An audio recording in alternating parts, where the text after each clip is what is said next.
of 60 gigahertz are not. So, the impacts of 60 gigahertz are not widely published information, but here's what I can tell you. And it's in part, ironically, from the promotional material of the big telecom companies themselves. Here it says, 60 gigahertz has a very distinct impact on none other than oxygen itself. Yes, here are the articles released by companies who are touting the benefits of 60 gigahertz. They openly admit that 60 gigahertz is absorbable by oxygen. You can see in this graph here its impact on oxygen. All the frequencies before 60 gig are not impacted. Then once it hits that frequency, it spikes and becomes hugely absorbed by oxygen. Now, in this article by the companies selling products that are going to run on 60 gig, they say that it's going to help its interference levels. Oh, isn't that nice? They don't want your first shooter video games to lag.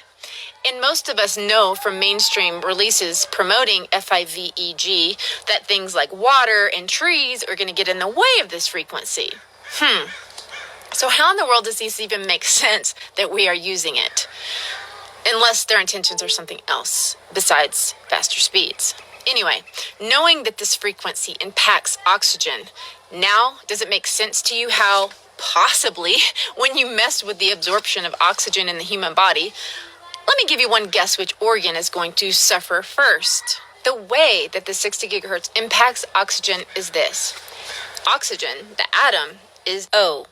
Oxygen, the molecule, is O2. Two atoms together. Now, these two atoms creating the oxygen molecule are sharing some electrons. 60 gigahertz causes the electrons surrounding oxygen molecules to spin. Right. Somewhat akin to how high-powered microwaves running on 2.4 are impacting molecules in foods such as water. They're heating in part by impacting those molecules to rotate or oscillate with each wave. The movement energy from the rotation of these super tiny water molecules is actually helping to heat the rest of the food. So in a similar way that 2.4 causes H2O to oscillate, 60 gigahertz, even at lower powers, is causing the electrons on oxygen molecules to spin. And as you might imagine, changes to the spin frequencies on oxygen electrons can have impacts on human biology. When you breathe in, the reason that breathing air into your lungs gets oxygen into your blood and therefore in important places like your brain is because the oxygen entering into your lungs gets picked up by a very important iron-containing protein called hemoglobin in your blood. But the unfortunate impact of oxygen molecules spinning the electrons is that it makes the hemoglobin unable to uptake the oxygen and get it to the rest of your body. Now, this info was taken from a textbook called Magnetobiology, Underlying Physical Problems. But even beyond this, isn't the fact that the telecom companies are admitting that 60 gigahertz is absorbable by oxygen just stunning information? And shouldn't the fact that 60 gigahertz even fundamentally interacts with oxygen, the most abundant and arguably most important element to all of biological life, be headline news that stops everything until we deeply test the implications of that? If you believe that they must have already tested 60 gigahertz for health and safety, please listen very carefully to what Big Telecom admits when they were asked that very question. 5G, as you well know, also uses higher frequency waves that don't travel as far and will rely on a network of hundreds of thousands, potentially millions of small cell sites. And the question then is, are there any health implications, any public safety implications? So my question for you, particularly Mr. Gillen and Mr. Perry. Thank you, Senator. I think, thank you for your focus on the issue. Safety is paramount, and as you alluded to, we rely on the expert agencies, we rely on the findings of the FDA and others as to the requirements to keep all of us safe. There are no industry-backed studies, to my knowledge right now. Happy to visit with you as to what opportunities you think there needs to be more studies, and we're always for more science. We also rely on what the scientists tell us. So essentially, the answer to my question, how much money? Zero. I can certainly follow up with you, Senator. To my knowledge, there's no active studies being backed by industry today. Anybody else know of industry commitments to back research, fund it, support it, to ascertain scientifically the health effect? No, I'm not aware of any. So there really is no research ongoing. We're kind of flying blind here, so far as health and safety is concerned. Thank you, Mr. Chairman. Thank you. Is this all starting to make sense? What they are calling the CV is acute respiratory disease. And while you can't believe 100% anything coming out of China, it seems to me there were enough leaks of people suddenly falling over in the streets that the CH government doesn't want people talking about or sharing, with no other apparent illness. Guys, listen, CV is not new, okay? It's a cold, it's a flu. That's why it says on the side of hand sanitizers like Purell and the side of a can of Lysol that it kills it. It's common enough to be listed on the most common disinfectants. But now the CH government is admitting that people can have virtually no symptoms and suddenly fall over. No symptoms, but then they can still have it. What is it? Lack of oxygen can do that too, right? I mean, let's use common sense here. What happens to you when you have the flu, right? You start to feel bad, achy, you call in sick, you don't want to go outside, you go to lay down in bed, mama brings you some chicken noodle soup, right? Or you just bopping around fully clothed, doing normal things and fall over. If your lungs are not able to put oxygen in your blood, how long would it take you to fall over?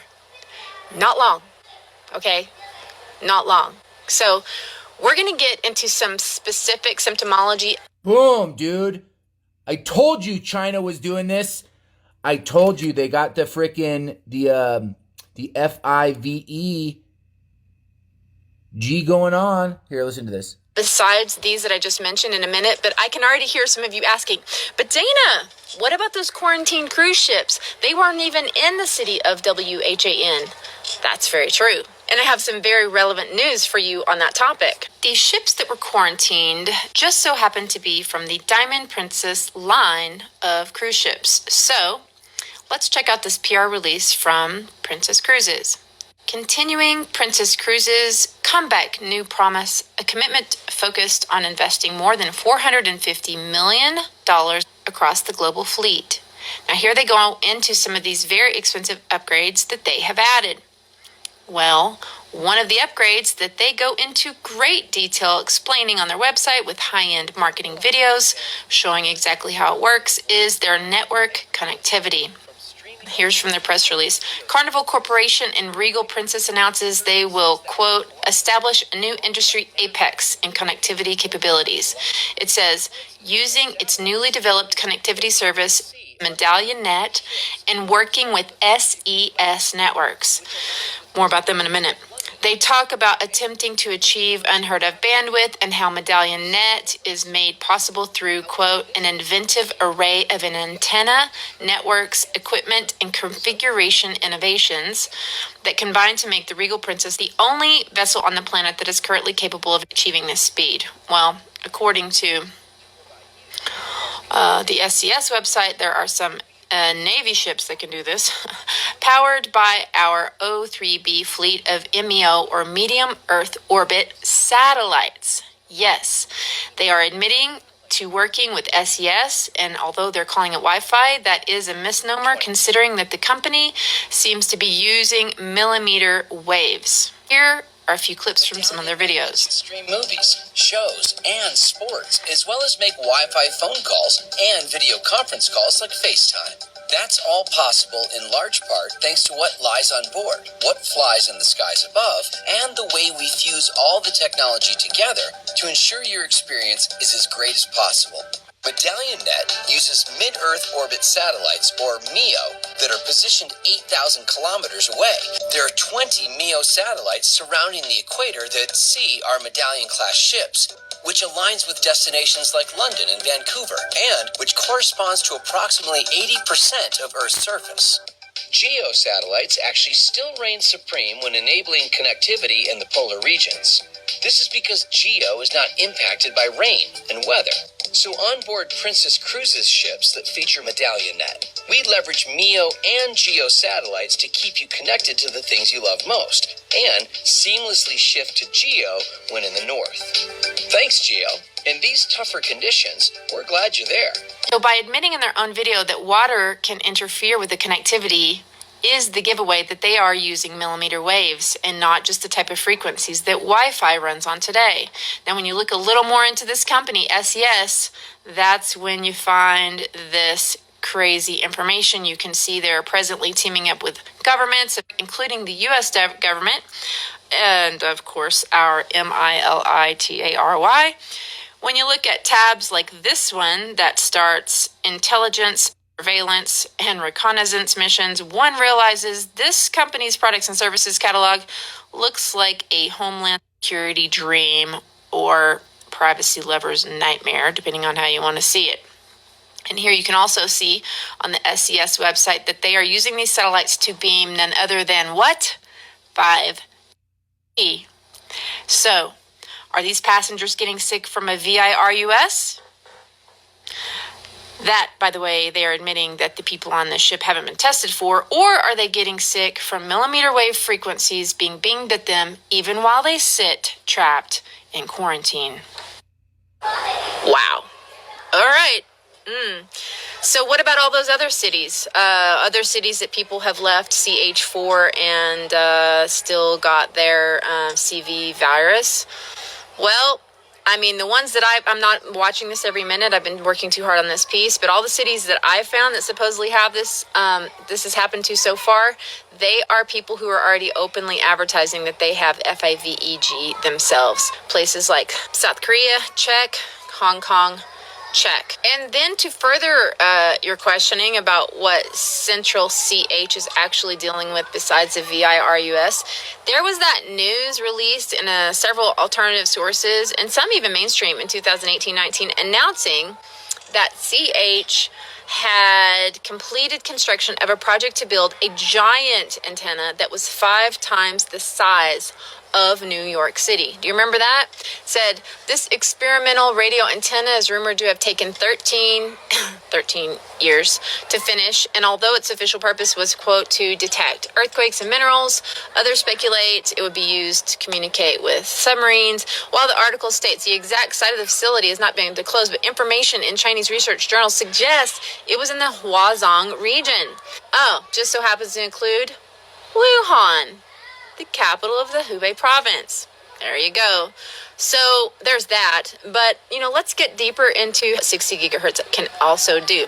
Now, this was an interesting paper released by one specific hospital in WHAN, and this doctor with this YouTube channel, he was going over them in great detail. A lot of people have a lot of attention on this, but unfortunately, they're not looking at it through the eyes of the FIVEG that I'm sharing with you now, and so a lot of things to him don't make sense, but when you look at it knowing this, it all fits together rather perfectly.